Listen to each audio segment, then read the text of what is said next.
तो लगभग 1-2 हफ्ते पहले मैंने वीडियो बनाई थी how to build a gaming PC. उसमें मैंने लगभग सारी चीज़ें कवर कर ली थी और उसमें मैंने ये भी बताया था कि ग्राफिक कार्ड कौन सा ख़रीदना है और कैसे ख़रीदना है। अब ग्राफिक कार्ड के बढ़ते प्राइस से रिलेटेड भी बात करी थी मैंने उस वीडियो में, जिसका मैंने मेन रीज़न क्रिप्टो बूम बताया था, जो कि काफ़ी हद तक सही भी है।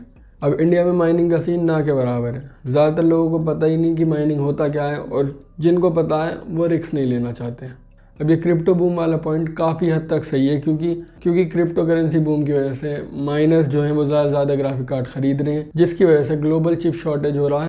9th या 10th में हमने इकोनॉमिक्स में पढ़ा था कि जब किसी चीज़ की शॉर्टेज होती है और उसकी डिमांड ज़्यादा होती है तो उसका मार्केट प्राइस बढ़ जाता है। और हाँ, उस वीडियो में मैंने जो तुम्हें GPU सजेस्ट करा था वो था RTX 3060, क्योंकि एनवीडिया ने जो उसका प्राइस सजेस्ट करा था वो था 29,500 और उस प्राइस पॉइंट पे ये GPU काफ़ी अच्छी परफॉर्मेंस देता था, मतलब एक्सपेक्टेड से भी काफ़ी ज़्यादा। लेकिन लॉन्च होने के बाद इस GPU का प्राइस हो जाता है 60,000 रुपये, डबल से भी ज़्यादा। और इसका रीज़न बिटकॉइन या ग्लोबल चिप शॉर्टेज नहीं है। जैसा कि मैंने बताया, ये काफ़ी लोगों को तो पता ही नहीं माइनिंग होती कैसे है और जिन्हें पता है वो रिस्क नहीं लेना चाहते। सबसे पहली बात, मैं इस बिज़नेस फील्ड में नहीं हूँ और ना ही मेरे कोई कॉन्टैक्ट्स है जिनसे मैं पूछ लूँ कि असल में क्या सीन है ग्राफिक कार्ड प्राइसेस हाई होने का। लेकिन जितना पता चला है यूट्यूबर जो इस बिज़नेस में हैं उनसे और IGN जो कि काफ़ी बड़ी और ट्रस्टेड वेबसाइट है उससे, वो मैं तुम्हें इस वीडियो में बता दूंगा।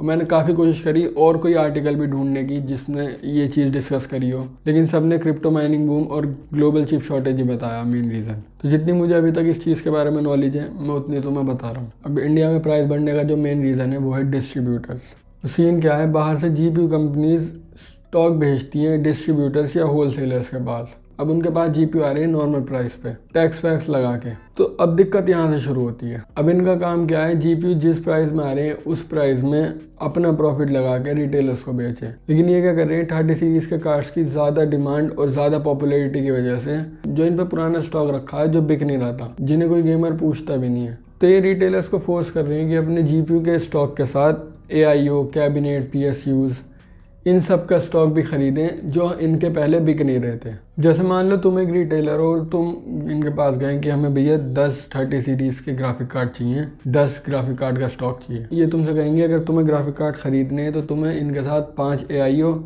6-7 PSUs और 2-4 कैबिनेट भी ख़रीदने पड़ेंगे। तो मतलब जो स्टॉक तुम्हें 3-3.5 लाख का पड़ता वो तुम्हें 7-7.5 लाख तक का पड़ेगा। तो अब ये सामान तो तुम्हारा बिकने का नहीं जो तुमने एक्स्ट्रा लिया। तो इस सामान का प्राइस कवर करने के लिए तुमने जिस कार्ड की डिमांड ज़्यादा है उसके प्राइस बढ़ा दिए।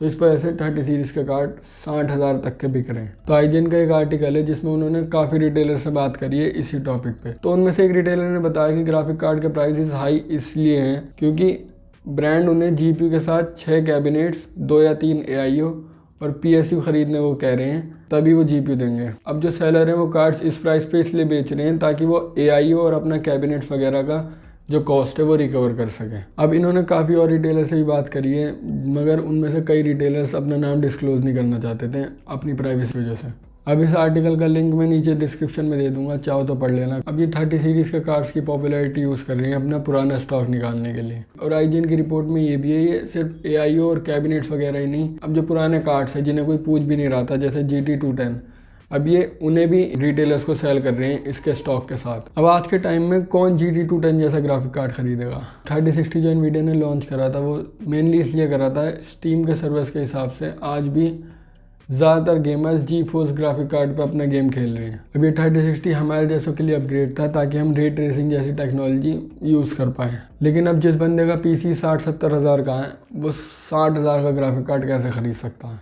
अब इससे सिर्फ ख़रीदने वालों को फ़र्क नहीं पड़ रहा, इनसे जिनका बिज़नेस है उनको भी फ़र्क पड़ रहा है। उन्हें अपने बिज़नेस में 1-2 लाख तक का भी लॉस आ रहा है। अब इंडिया में एज़ कम्पेयर टू बाहर की कंट्रीज़ प्राइसेस पहले से ही हाई होते हैं क्योंकि इंडिया में GPU चिप्स मैन्युफैक्चर नहीं हो रही हैं। अब बाहर से जो सामान मैन्युफैक्चर होकर आ रहा है उस पर टैक्स लगता है जो कि ऑब्वियस है, हर चीज़ पर लगता है। एक तो उससे प्राइस बढ़ जाते हैं और ऊपर से ये क्रिप्टो बूम और चिप शॉर्टेज। अब ये चीज़ें कम थी जो इन्होंने गंद बचा रखा है। अब इसका सोल्यूशन जहाँ तक है नहीं दिख रहा कुछ दूर दूर तक। अब हम सिर्फ वेट कर सकते हैं कब चीज़ें नॉर्मल हो जाएं।